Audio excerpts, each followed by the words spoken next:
Assalamualaikum warahmatullahi wabarakatuh. Perkenalkan, nama Ulun Hairia, nomor absen 35, semester 1 AS.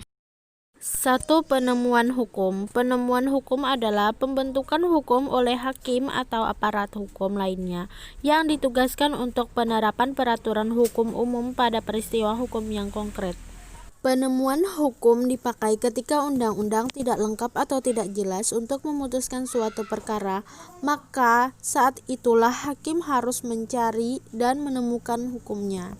Contohnya pencurian listrik. Nah, di permasalahan itu tidak ada di undang-undang, maka hakim harus mencari penemuan baru untuk menyelesaikan masalahnya. Kemudian fungsi penemuan hukum, mencari dan menemukan kaidah hukum yang dapat digunakan untuk memberikan keputusan yang tepat dan benar. 2. Kaidah hukum dan kaidah sosial. Kaidah hukum adalah hasil dari perundang-undangan atau tertulis yang dibuat melalui proses yang sah serta tidak tertulis, yang harus ditaati oleh warga masyarakat. Kaidah sosial adalah ketentuan yang memberikan batasan dalam hubungan antar manusia untuk memenuhi kebutuhan atau kepentingannya tanpa melanggar kepentingan yang lain. 3. Pembidangan hukum. Pembidangan hukum adalah pengelompokan atau pembukuan jenis-jenis hukum tertentu dalam kitab undang-undang secara sistematis dan lengkap. 4. Mazhab atau aliran ilmu hukum adalah sebagai berikut. 1. Aliran hukum alam, aliran sejarah, aliran antropologi, aliran sosiologis, aliran realisme, aliran logisme, aliran positivisme. 5. Jenis-jenis lapangan hukum. Pada pokoknya, jenis-jenis lapangan hukum dapat disebutkan sebagai berikut. Hukum tata negara, hukum administrasi negara, hukum perdata, hukum dagang, hukum pidana, hukum acara perdata dan pidana. 6. Kodifikasi dan unifikasi hukum. Kodifikasi hukum adalah pembukuan hukum dalam suatu himpunan undang-undang dalam materi yang sama. Contohnya hukum pidana. Kemudian unifikasi hukum.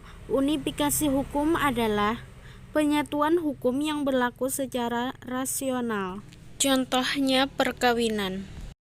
7. Asas-asas hukum, yaitu 1. Asas kebebasan berkontrak, 2. Asas konsensualisme, 3. Asas kepercayaan, 4. Asas kekuatan mengikat, 5. Asas persamaan hukum, 6. Asas keseimbangan, 7. Asas kepastian hukum, 8. Asas moral.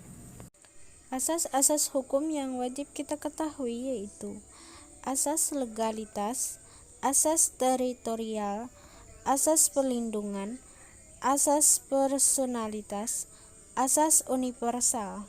8. Sistem hukum. Sistem hukum adalah suatu susunan atau tatanan yang teratur, suatu keseluruhan yang terdiri atas bagian yang berkaitan satu sama lain, yang tersusun menurut suatu rencana atau pola untuk mencapai suatu tujuan. Macam-macam sistem hukum yaitu 1.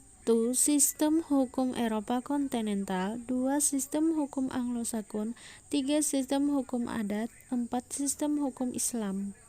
Demikian dari saya, semoga dapat dipahami dan bermanfaat. Terima kasih.